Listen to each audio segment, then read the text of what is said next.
नमस्कार प्यारे साथियों, मैं सत्येंद्र तोमर स्वागत करता हूं आपका अपने YouTube परिवार एग्जामेनिया में। और आज हम साइंस के एक ऐसे मुश्किल प्रश्न को लेकर आए हैं जिस प्रश्न का आंसर जो है वो गूगल, इसके अलावा जितनी वेबसाइट होती है वहां पर इसका आंसर नहीं मिला। तो काफी सारे स्टूडेंट्स जिन्होंने कहा कि सर इसका आंसर जो है वो हमने काफी जगह जो है वो फाइंड किया, काफी जगह ढूंढा, लेकिन इस प्रश्न का आंसर जो है वो हमें नहीं मिला है। काफी सारे टीचर्स बड़े बड़े प्लेटफॉर्म पे जो पढ़ाते हैं उनसे पूछा स्टूडेंट्स ने, लेकिन इस प्रश्न का आंसर नहीं मिला। तो चलिए उस प्रश्न को सॉल्व करने का प्रयास करते हैं। तो सबसे पहले हम ये देखते हैं, आपके सामने जो प्रश्न है वो प्रश्न ये है कि केल्विन के साथ डिग्री का प्रयोग क्यों नहीं होता है। अब यहाँ पर अगर हम ये देखें तो ये प्रश्न जो है वो एग्जामेनिया की पैसा बचाओ सीरीज के तहत पूछा गया था। यानी जो एग्जामेनिया यूट्यूब चैनल है वो एक सीरीज लेकर आया है, पैसा कमाओ सीरीज। तो पैसा कमाओ सीरीज में क्या होता है, प्रश्न आता है और उस प्रश्न में सबसे पहले जो आंसर करता है उसको जो है कुछ न कुछ इनाम राशि जो है वो ट्रांसफर की जाती है, चाहे वो पेटीएम, गूगल पे, फोन पे के माध्यम से। लेकिन इस प्रश्न का आंसर जो है वो स्टूडेंट्स ने काफी ढूंढा लेकिन वो आंसर मिला नहीं। तो चलिए इस प्रश्न को सॉल्व करने का प्रयास करते हैं। अब हम बात कर रहे हैं कि जो तापमान के पैमाने हैं उसमें हमने चार पैमाने यहाँ पर लिए हैं। एक है केल्विन पैमाना, दूसरा है फारेनहाइट पैमाना, तीसरा है र्यूमर पैमाना और चौथा है आपका सेल्सियस पैमाना। अब इन पैमानों की अगर हम बात करें तो यहाँ पर यानी फारेनहाइट के साथ जो है वो यूज होता है क्या, डिग्री। फारेनहाइट के साथ डिग्री यूज हो रहा है, र्यूमर के साथ भी जो है डिग्री यूज होता है। इसके अलावा जो सेल्सियस है इसके साथ भी डिग्री यूज होता है, लेकिन केल्विन के साथ डिग्री यूज नहीं होता है। तो आखिर ऐसा क्या कारण है जिसकी वजह से केल्विन जो है अपने साथ डिग्री नहीं लेता है। तो चलिए इस प्रश्न को पहले साइंस के तरीके से सॉल्व करेंगे और फिर इसको मैथमेटिक्स के तरीके से भी सॉल्व करेंगे। तो दोनों तरीकों को हम अपनाने का प्रयास करते हैं यहाँ पर। अब यहाँ पर अगर आप देखें तो ये चार पैमाने आपको दिखाए गए हैं। एक है केल्विन पैमाना, सबसे पहले नंबर पे केल्विन पैमाना है, फिर दूसरे नंबर पे जो है सेल्सियस पैमाना है, फिर है आपका फारेनहाइट पैमाना और फिर है आपका र्यूमर पैमाना। अच्छा, जो फारेनहाइट पैमाना होता है वो 0 से स्टार्ट होकर कहां तक जाता है, 80 तक। तो इसका बेस जो है, मान लो जो आपका फारेनहाइट पैमाना है उसमें बेस कहां से स्टार्ट हो रहा है, 0 से। यानी यहां पर जो फर्स्ट टेम्परेचर लिखा हुआ है कौन सा प्यारे साथियों, फर्स्ट टेम्परेचर। तो फर्स्ट टेम्परेचर जो लिखा हुआ है जैसे 0 डिग्री, दूसरे कॉलम में लिखा है 32 डिग्री, फिर यहाँ लिखा है 0, फिर यहाँ लिखा है 273। तो इसका मतलब फर्स्ट टेम्परेचर का मतलब होता है कोई भी लिक्विड इस पे क्या कर जाएगा, फ्रीज कर जाएगा। फ्रीजिंग पॉइंट है ये, और ये नॉर्मली पानी के लिए लिया गया है, ठीक है।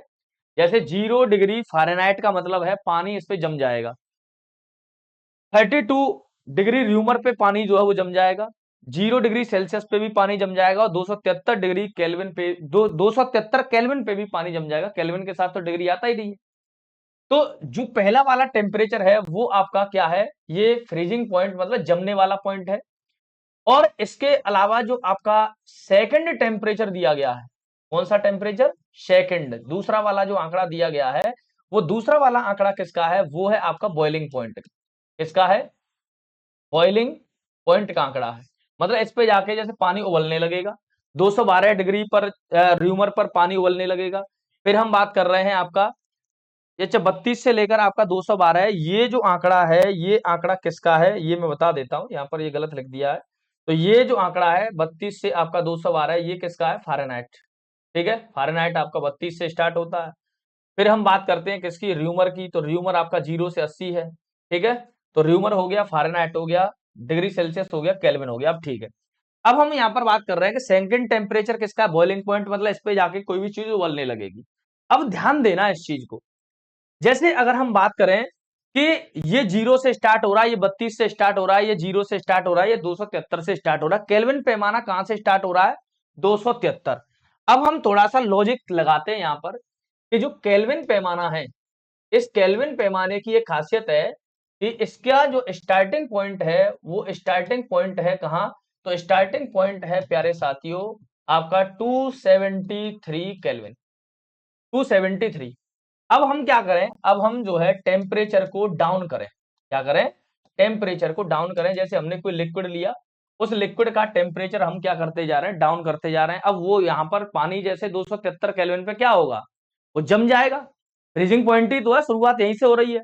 और अगर ये फ्रीजिंग पॉइंट है तो इसका मतलब यानी यहां से अगर और नीचे तापमान ले जाएंगे तो आप तापमान को मैक्सिमम जो लो टेम्परेचर हो सकता है, जो पॉसिबल टेम्परेचर है, maximum lowest maximum lowest temperature जो हो सकता है, जो पॉसिबल है, यानी इससे नीचे का आप टेम्परेचर रिकॉर्ड नहीं कर सकते हैं, वो होता है क्या? 0 केल्विन। कितना होता है? 0 केल्विन।